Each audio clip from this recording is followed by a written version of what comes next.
नमस्कार, future express में आप सभी का स्वागत है। मैं हूं वीरेंद्र कुमार और इंडस्ट्रीज पे निफ्टी बैंक पर आपकी अप्रोच क्या हो, स्टॉक फ्यूचर्स पे अप्रोच क्या हो, तो कुछ ऑप्शन ट्रेड सब पे करेंगे बातचीत इस कार्यक्रम में। और आज सुबह से एक स्टॉक आपके जहन में और आपको खबरों में, टीवी पर बहुत चर्चा में नजर आ रहा है, दैट्स वीआईपी इंडस्ट्रीज। और प्रमोटर्स द्वारा स्टेक सेल, मैनेजमेंट कंट्रोल का हस्तांतरण, वजह क्या रही, इस दिलचस्प स्टॉक के बारे में, वेल्थ क्रिएटर के बारे में बातचीत करेंगे। हमारे साथ chairman VIP industries Dilip Piramal इस कार्यक्रम में कुछ देर में जुड़ेंगे। लेकिन पहले उससे पहले इंडस्ट्रीज लेके आई, इट्स 25035 और निफ्टी करीब 56,627 पर ट्रेड करता हुआ। We are at day low. देखिए, सुबह भी मैंने क्लियर बात की थी कि हमारा मोड बिलो 20 डे, थोड़ा जल्दी रोटेट कीजिएगा ग्राफिक्स, आज समय की कमी है। आज बिलो RS1 कोई दिक्कत नहीं है, स्ट्रक्चर ट्रेड का है सेल ऑन राइज, जब जब आपको राइज मिले। Below 271 it's a sell on rise. But आज का हाई क्या है, थोड़ा आपने नोट किया क्या?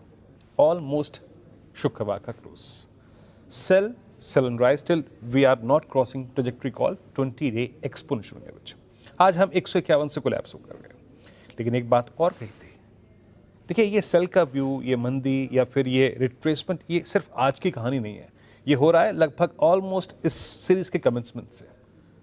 25,680 का इंडेक्स आज 25,030 पे है, तो आप यकीन मानिए 700 पॉइंट रिट्रेस कर चुके हैं। सो आपको रीजनेबली बैलेंस्ड होना पड़ेगा, ये नहीं कि बेच के सो गए ना। क्यों? बेस वन स्क्रीन पे लेके आइएगा।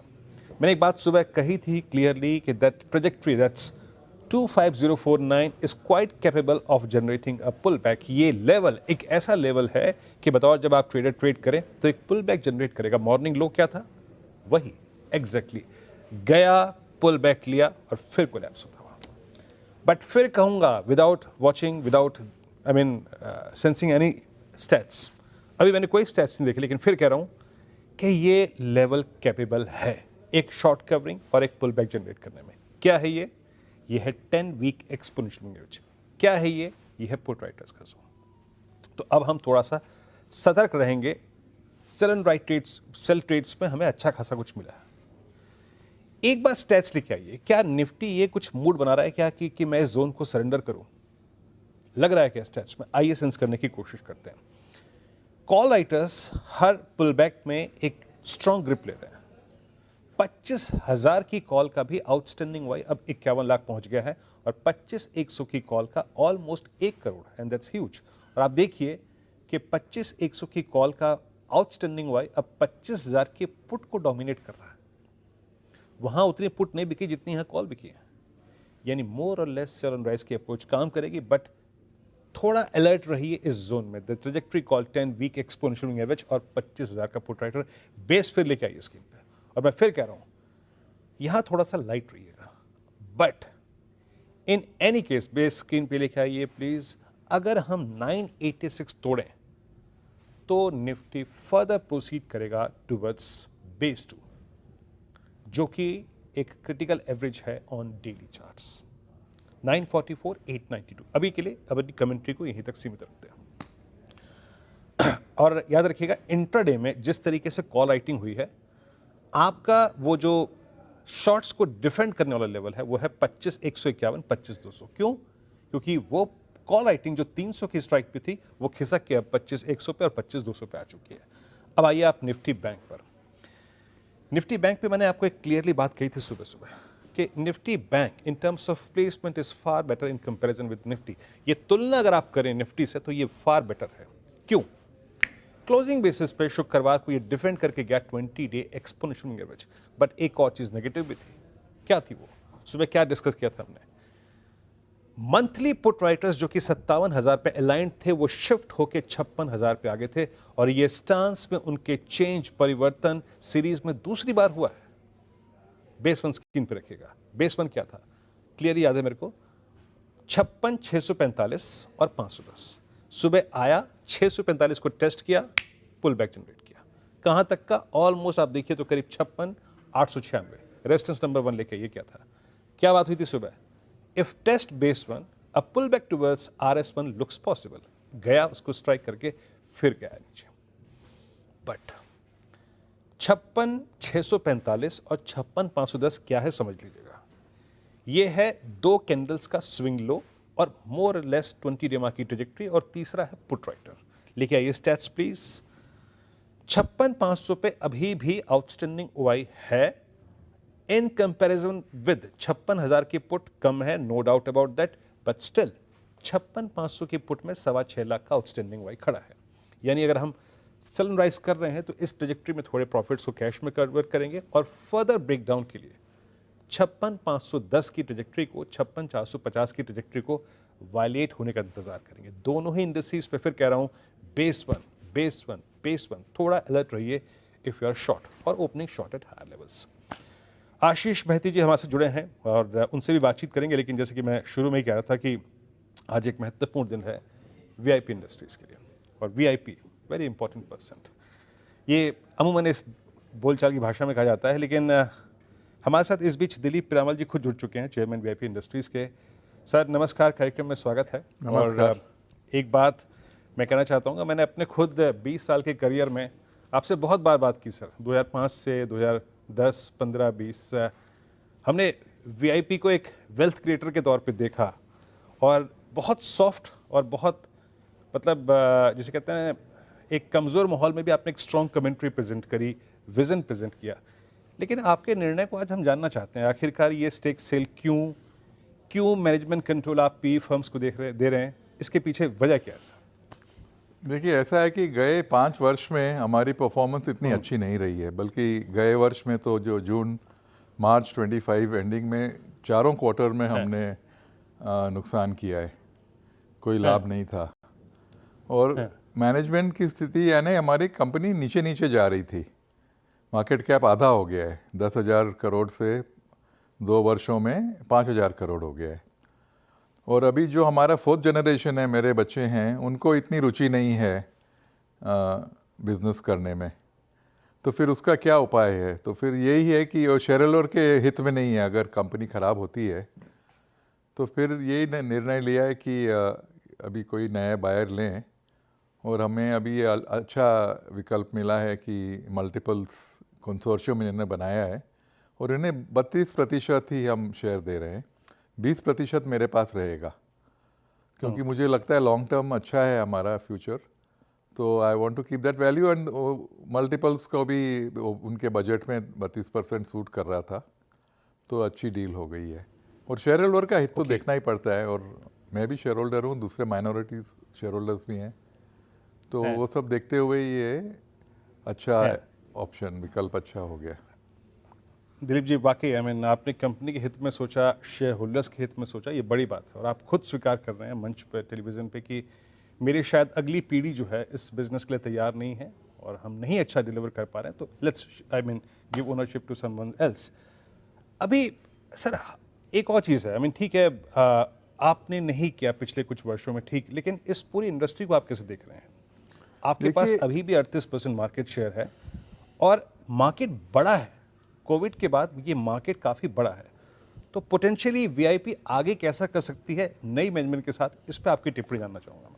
देखिए, मेरे अनुमान से 1 वर्ष तो काफ़ी कठिन ही रहेगा, क्योंकि हमारी स्थिति खराब हो गई है। और वैसे मार्केट बहुत अच्छा है, अच्छे ग्रोइंग है, हमारे कंपटीटर्स अच्छा कर रहे हैं, मार्जिन्स थोड़े कम हुए हैं, क्योंकि कंपटीशन प्रति स्पर्धा बढ़ गई है, उसमें कोई डाउट नहीं है। तो लेकिन भविष्य तो बहुत अच्छा है, लॉन्ग टर्म इज़ बहुत अच्छा भविष्य है, और हमारे मैनेजमेंट का ही कठिनाइयाँ हैं, जो सारे प्रॉब्लम्स हैं वो मैनेजमेंट में ही हैं। इंडस्ट्री में कोई प्रॉब्लम नहीं है, इंफ्रास्ट्रक्चरली हम लोग बहुत अच्छे हैं, हमारी फैक्ट्रियाँ अच्छी हैं, बांग्लादेश में हमारे सॉफ्ट लगेज की इतनी बड़ी, विश्व की सबसे बड़ी मैन्युफैक्चरिंग फैसिलिटी सॉफ्ट लगेज की हमारी है बांग्लादेश में।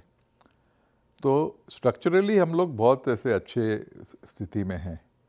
हमारी हार्ड लगेज की फैक्ट्रीज़ हैं नासिक में, सिन्नर में, और ये उद्योग बढ़ रहा है, अच्छी गति से बढ़ रहा है, और सारे विश्व भर में हम, अभी तो बहुत छोटा शेयर है हमारा, लेकिन हम लोग मल्टीनेशनल बन सकते हैं अगर अच्छा काम करें, मेहनत करें, अच्छी प्लानिंग करें, तो मल्टीनेशनल बन सकते हैं। और वही मेरी एक इच्छा है, वो मेरा एक उद्देश्य है, और अभिलाषा है कि हम मल्टीनेशनल कंपनी बन जाएं। और मुझे चलिए, आपने ये सारी स्थिति आपने वाकई स्वीकार करी, और जैसे कि आपने, मैं कह रहा हूँ ना, मैं अपने करियर में आपसे बहुत बार बातचीत की, जो जो स्थिति होती है आप वो सही तरीके से स्क्रीन पर रखते हैं। और आप देखिए, मैनेजमेंट की इस टिप्पणी, आपकी इस टिप्पणी, आपके इस निर्णय का बाजार ने काफ़ी उत्साहित रिस्पांस दिया है। एक बार जरा वीआईपी इंडस्ट्रीज लिखा है, it's 461, it's 75 at day high. और सुबह सुबह अनुज बात भी कर रहे थे कि ठीक है, आई मीन वो offer price it's I think at lower edges, पर मार्केट इस आई थिंक निर्णय को अच्छी तरीके से लेगा। सर, आप चेयरमैन एमिरेट्स के तौर पे अभी भी बने रहेंगे। आपको लगता है कि यहाँ से नई मैनेजमेंट के अंदर, उनके लीडरशिप के अंदर या आपकी लीडरशिप के अंदर, अगर 1 साल का वक्त दिया जाए, 1.5 साल का वक्त दिया जाए, और जिस प्रकार के आपके एक्सपेंशन प्लान हैं, आपका वो फिर मार्केट शेयर को कैप्चर करना और अच्छा ग्रोथ ट्रेजेक्टरी पे लौटना कंपनी का बहुत मुश्किल नहीं होगा? मैं ये बात कह सकता हूँ, मेरा ये अनुमान है कि 1 वर्ष में कुछ नहीं होगा, क्योंकि हमारी स्थिति बिल्कुल भी अच्छी नहीं है और काफ़ी मेहनत करनी पड़ेगी। और वो मैंने तो उनको कह दिया है, हमारे जो नए बायर्स हैं उनको कह दिया है। अच्छा, जो नेतृत्व है, मेरा नेतृत्व अभी नहीं रहेगा, मेरा ऑनररी पोजीशन है चेयरमैन एमेरिटस, और अभी सारा मल्टीपल्स कंसोर्शियम के हाथ में है।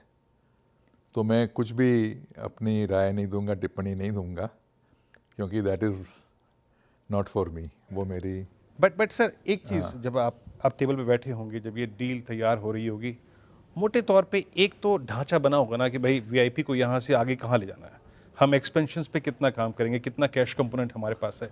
इसके लिए थोड़ी पिक्चर मतलब ड्रॉ करना चाहेंगे आप? देखिए, मैंने एकदम ब्रॉडली उनको बताया है कि भाई एक्सपेंशन तो पहले, सबसे पहले भारत में जो डोमेस्टिक मार्केट है उसमें स्थिति ठीक करो। अभी तो हम लास्ट ईयर, यानी जो मार्च 25 में चारों को तिमाहियों में हमने नुकसान किया है, तो दैट इज़ वेरी बैड। ऐसे कभी नहीं हुआ है वीआईपी में।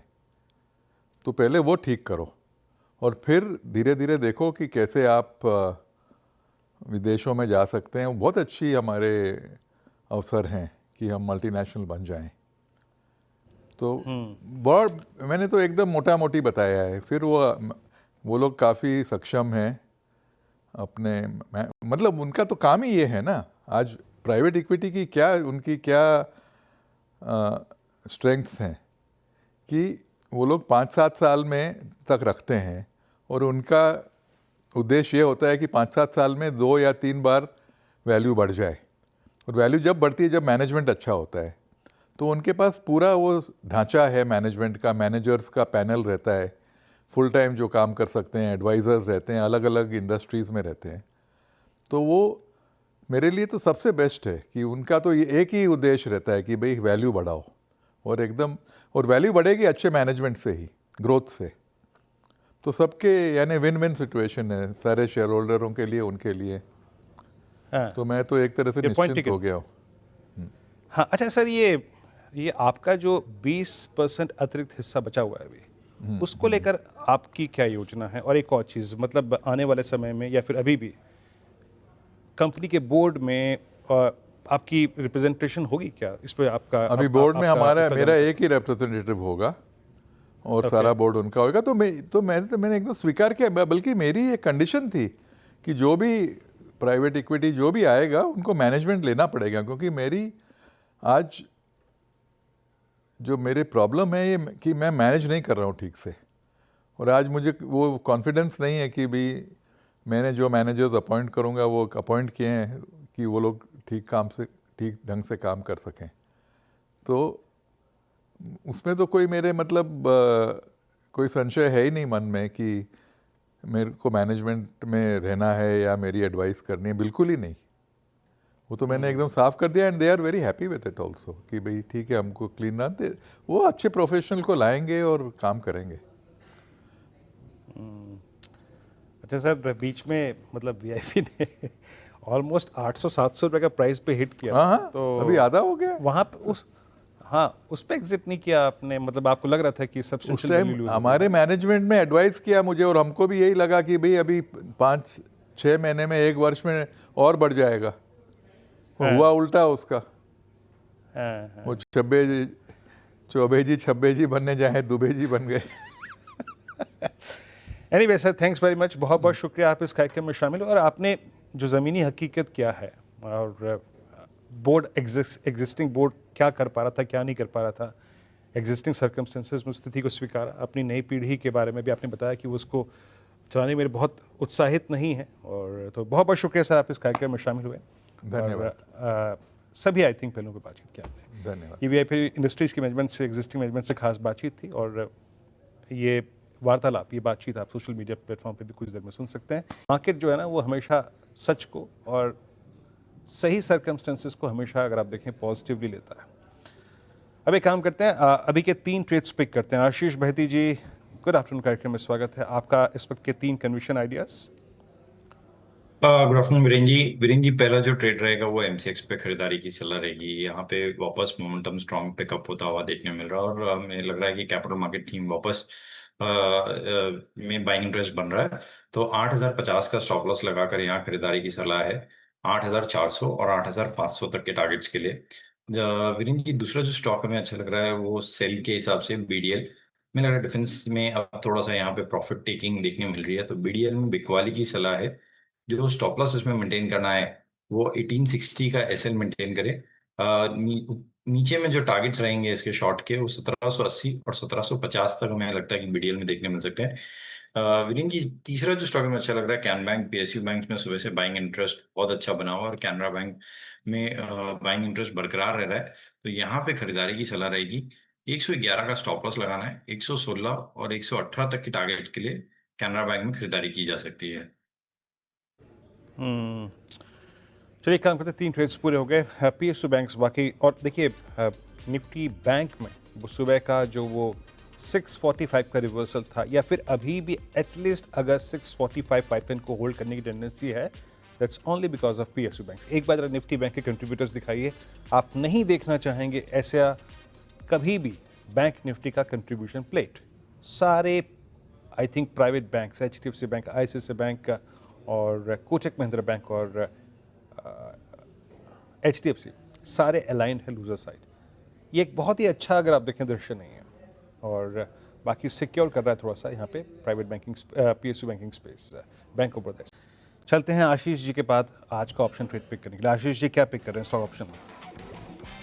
जी वीरेन जी, पेटीएम में मोमेंटम बहुत स्ट्रांग बना हुआ है और हमें लग रहा है कि इसे ऑप्शन के थ्रू ही प्ले करना चाहिए क्योंकि रिस्क रिवॉर्ड काफी फेवरेबल बन जा रहा है पेटीएम में ऑप्शन में।